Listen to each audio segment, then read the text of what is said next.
आलमपुर गांव में अंजलि और प्रिया दो सहेलियां रहती थी। उन दोनों में काफी अच्छी दोस्ती थी। दोनों एक साथ एक ही स्कूल में पढ़ती थी। दोनों में सगी बहनों जैसा प्यार था। वो दोनों ही गरीब परिवार से थी। फिर कुछ समय बाद दोनों जवान हो जाती हैं और उनके घर वाले उनके लिए लड़के देखने लगते हैं। फिर प्रिया की शादी पड़ोस के गांव में ही एक किसान सुधीर से हो जाती है। सुधीर के गांव में ही अमित नाम का एक अमीर लड़का रहता था जिसके पिता जमींदार थे। उनके पास पैसे की कमी नहीं थी।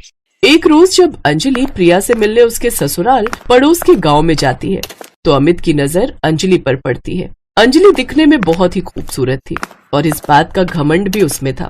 वाह, क्या खूबसूरत लड़की है। माँ के लिए बहू तो ऐसी लानी है मैंने। अमित अंजलि के बारे में पता लगाता है। फिर अपने माता पिता के साथ उसके घर उसका हाथ मांगने जाता है। अमित जमींदार का बेटा था, इसलिए उसके परिवार वाले भी झट से मान गए और कुछ दिनों बाद दोनों की शादी रख दी गई। जब ये बात प्रिया को पता चली तो बहुत खुश हुई। मैं तो सचमुच बहुत खुश हूँ अंजलि। अब हम दोनों सहेलियां एक साथ एक ही गांव में रहेंगी। अब हमारी दोस्ती कभी नहीं टूटेगी। हाँ वो तो है, लेकिन पता नहीं मेरे अमीर ससुराल वाले मुझे तुमसे ज्यादा मिलने भी देंगे या नहीं। वो क्या है ना, जमींदार लोग किसी छोटे इंसान के यहाँ कम ही आना जाना पसंद करते हैं। अंजलि की ये बात सुनकर प्रिया चुप हो गई। जहाँ पहले अंजलि को अपनी खूबसूरती का घमंड था तो अब उसे इसके साथ अमीरी का भी घमंड हो गया। कुछ दिनों बाद उसकी शादी हो गई और वो ब्याह कर अपने ससुराल आ गई। शादी के कुछ दिन बाद अंजलि और अमित हनीमून के लिए गोवा चले गए और वहां से लौटने के बाद अंजलि प्रिया से बोली, अब क्या बताओ यार, पता है कितना मजा आया। इन्होंने तो प्लेन की टिकट बुक करवाई थी। हम यहाँ से दिल्ली एयरपोर्ट गए, फिर वहां से 2 घंटे में सीधा गोवा। वैसे प्रिया तू तो कहीं नहीं गई थी ना हनीमून के लिए? नहीं, वो उस समय फसल बोने का समय था इसलिए हम कहीं नहीं जा पाए।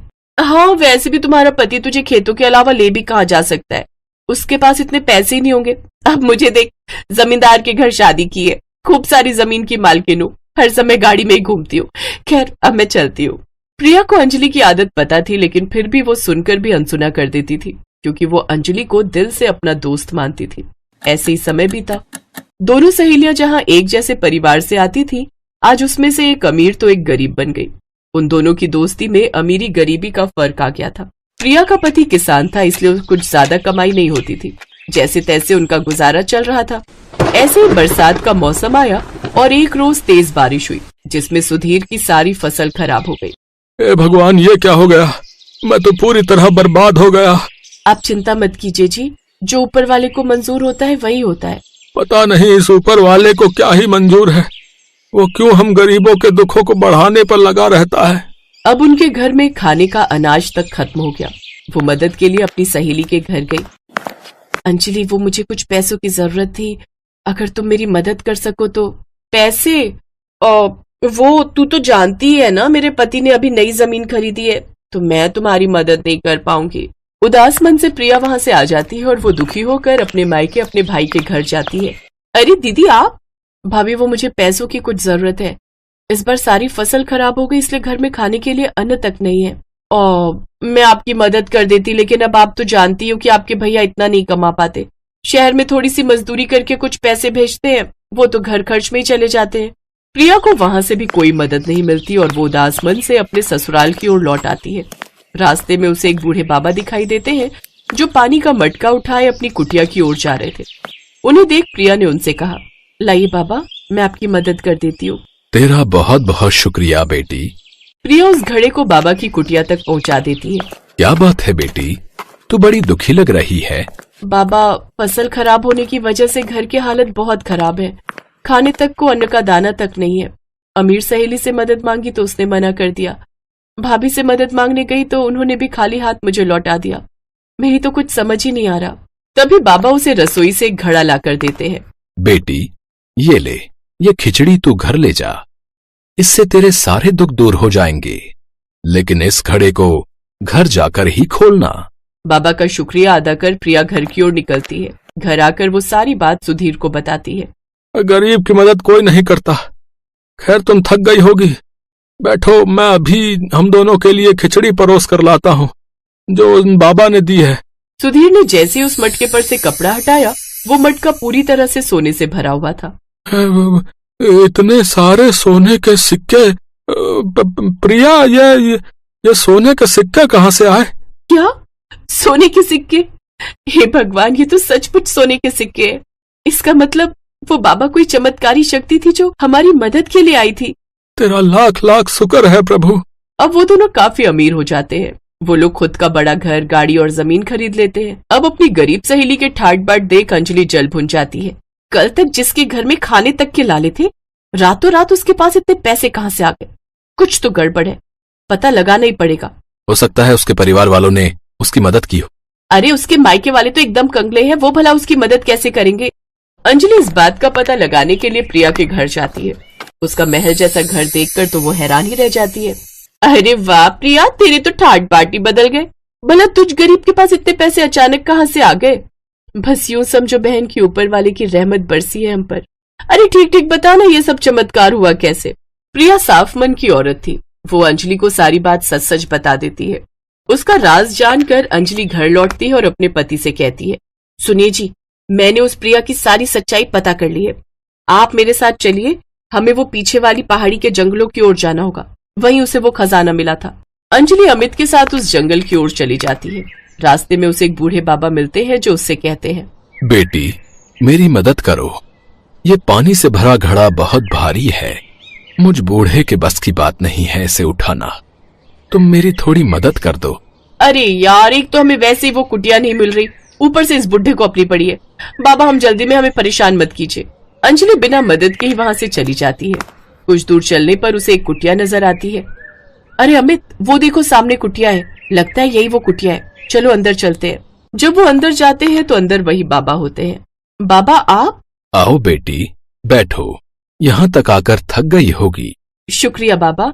तभी अंजलि की नजर रसोई में रखे ढेर सारे घड़ों पर जाती है। बाबा इतने सारे घड़े, आखिर है क्या इसमें? कहीं कोई खजाना तो नहीं? हाँ हाँ, इन घड़ों में कर्मों का फल है। जो कोई भी मेरी झोपड़ी में आता है उसे उसके कर्मों के हिसाब से इस घड़े से फल मिलता है। कुछ दिनों पहले ही तेरे जैसी औरत यहाँ दुखी आई थी, जिसकी अमीर सहेली और उसकी भाभी ने उसकी मदद के लिए इनकार कर दिया था। तब वो यहाँ से एक घड़ा लेकर गई, न जाने उसके भाग्य में क्या निकला होगा। अच्छा बाबा, फिर तो आप मुझे भी जल्दी से घड़ा दे दीजिए। हाँ हाँ बेटी, तुम भी एक घड़ा लेकर जाओ, लेकिन ध्यान रहे इसे घर जाकर ही खोलना। बाबा ने उसे एक घड़ा उठाकर दिया। घर पहुंचते ही अंजलि ने जल्दी से उस घड़े पर से कपड़ा हटाया तो उसमें से ढेर सारे बिच्छू बाहर आए। अरे ये क्या बिच्छू? लगता है प्रिया के कर्म अच्छे थे, इसीलिए उसे सोना मिला, और हम लोगों के कर्म बुरे थे, इसलिए हमें ये बिच्छू मिला। अब अंजलि को अपनी गलती का एहसास होता है और वो प्रिया के घर जाकर उससे किए गए अपने बुरे कर्मों के लिए माफी मांगती है। अब दोनों सहेलियों में फिर से अच्छी दोस्ती हो जाती है, जिसमें अब घमंड बिल्कुल नहीं होता।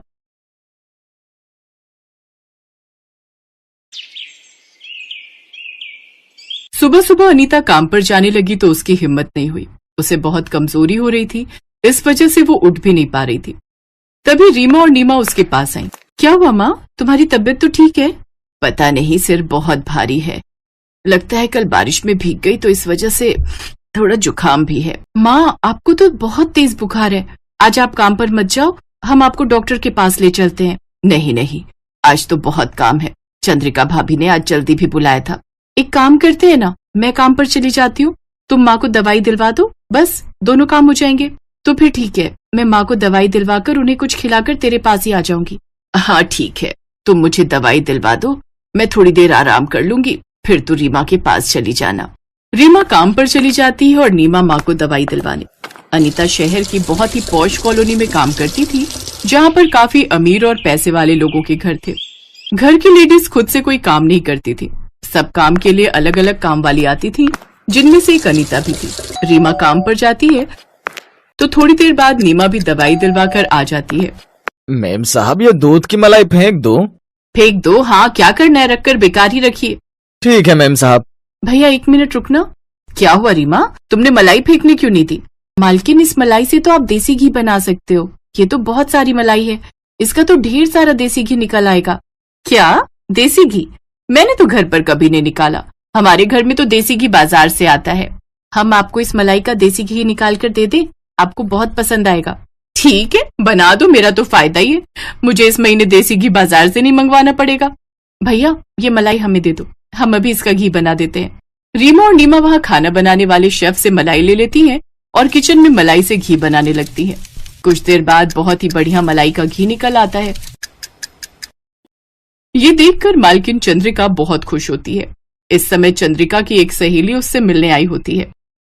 तुमने तो बहुत बढ़िया घी निकाल दिया, हमारे तो जितने भी खाना बनाने वाले लगे हुए हैं सब मलाई को फेंक देते हैं। किसी ने भी हमें ये सलाह नहीं दी कि इतना रोज का दूध आता है, इतनी मलाई जुड़ती है तो हम इसका घी बना ले। तुम दोनों ने बहुत बढ़िया काम किया है। घी में कितनी अच्छी खुशबू आ रही है। तुम दोनों ये घी कैसे बना लेती हो? आंटी जी ये घी बनाना हमने अपनी माँ से सीखा है। अरे अनीता को तुम जानती हो ना, ये अनीता की दोनों बेटियां हैं। अनीता की तबीयत ठीक नहीं चल रही इसलिए आज ये काम पर आई थी। वो तो रामू मलाई को फेंक रहा था तो इन दोनों ने देख लिया और देखो इस मलाई का घी बना दिया। मेरे घर पर भी मलाई बहुत खराब होती है, मैं खुद ऐसे ही फेंक देती हूँ। तुम एक काम करो, शाम को मेरे घर में भी घी बना दो। वैसे भी मैं बाजार से घी ऑर्डर करने वाली थी, घर पर बनवाऊंगी मलाई का तो मेरे हस्बैंड बहुत इम्प्रेस होंगे। मेरे ससुर जी को तो इन सब चीजों की बहुत आदत है। ठीक है आंटी जी, हम आ जाएंगे। आप अपने घर का पता बता दो कहाँ है। मालकिन चंद्रिका की सहेली रीमा नीमा को अपना घर बता देती है। वो चंद्रिका के घर से थोड़ी दूरी पर ही रहती थी। चंद्रिका का काम खत्म करके रीमा नीमा चंद्रिका की सहेली उषा के घर पहुंच जाती हैं। उषा उन्हें अपनी रसोई में ले जाती है और रीमा नीमा दोनों घी निकालने लगती हैं। अब ये बात जब उस कॉलोनी की बाकी कोठियों में रहने वाली चंद्रिका की बाकी सहेलियों को पता चलती है तो वो भी रीमा नीमा से घी निकालने के लिए कहती हैं। रीमा नीमा की इस काम से बहुत कमाई होती है। माँ देखो, आज हमने अरुणा आंटी के घर घी निकाला, उन्होंने हमें 200 रुपए दिए। अच्छा, ये तो बहुत अच्छी बात है। इन पैसों को तुम दोनों संभाल कर रखो। माँ, हम तो उस कॉलोनी में घी वाली बहनों के नाम से फेमस हो गए। कॉलोनी की सब आंटी जो थी सारी मलाई फेंक देती थी। उनके खाना बनाने वाले उनको ये चीज कभी बताते ही नहीं थे कि मलाई का मक्खन और घी बना लो। अब तो सबने घर में मलाई जोड़कर रखनी शुरू कर दी है। बहुत सारी मलाई इकट्ठी होती है माँ सब घरों में। हाँ, मुझे तो ये बात पता थी पर मैंने कभी बोला ही नहीं। ये तो तुम दोनों की समझदारी है कि तुमने उन्हें कह दिया और आज उनकी इतनी सारी मलाई भी नहीं फेंकती और उनका घी भी निकल आता है। अब तो मुझे नहीं लगता कि कोई बाजार से घी मंगवाता होगा। अनीता जो सोच रही थी वैसा ही हुआ। कॉलोनी की सभी औरतों ने अब बाजार से घी लेना बंद कर दिया क्योंकि उनको घर बैठे ही इतना बढ़िया ज्यादा मात्रा में घी मिल जाता था। वो तुमने आज घी क्यों नहीं लिया? तुम तो अक्सर घी ले जाती हो। नहीं, सामान में घी नहीं लिखवाया। और वैसे भी अब भूल जाओ मदन भैया कि तुम्हारी दुकान से कॉलोनी की कोठियों में घी जाने वाला है। क्यों? हमेशा तो 4-4, 5-5 किलो घी जाता है। अब क्या हो गया? तुम नहीं ले जा रही हो तो कोई और ले जाएगा। मेरा तो काम बेचना है। कॉलोनी के घरों में रीमा और नीमा नाम की वो जो 2 बहनें हैं ना, वो घी निकाल देती हैं। इस वजह से सबको उनके हाथ का घी पसंद आता है। सब अब घर में मलाई इकट्ठी करके रखने लगे हैं। रीमा नीमा बहुत बढ़िया घी निकाल देती हैं।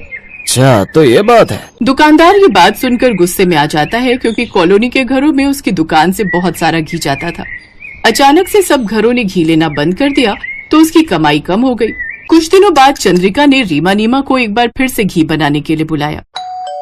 रीमा नीमा, तुमने जो घी बनाया था वो तो खत्म हो गया, मलाई और इकट्ठी हो गई है। रामू तुम्हें और मलाई निकाल कर दे देगा, आज घी बना जाओ। जी मालकिन, हम बना देते हैं। रीमा नीमा रसोई में जाती हैं। वहाँ पर शेफ रामू फ्रिज में से मलाई निकाल रहा था। उसके हाथ में एक छोटा सा कटोरा था। ये रही मलाई, तुम दोनों इसका घी बना दो।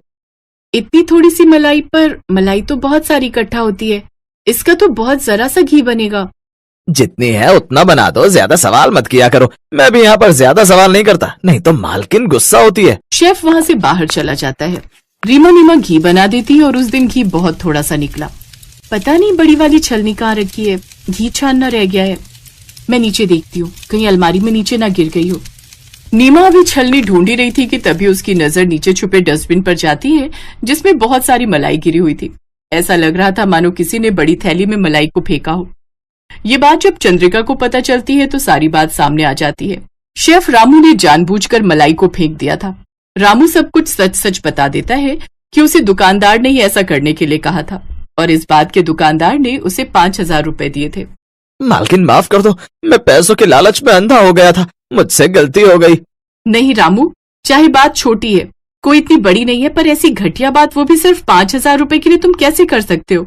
उस दुकानदार से तो अब इस कॉलोनी में हम में से कोई कुछ सामान नहीं लेगा, पर तुम्हें भी मैं नौकरी पर नहीं रखूंगी। तुम कहीं और जाओ और वहां नौकरी ढूंढो, इस कॉलोनी में तुम्हें कोई नहीं रखेगा। चंद्रिका शेफ रामू को नौकरी से निकाल देती है। अब उस दुकानदार से भी सबने सामान खरीदना बंद कर दिया।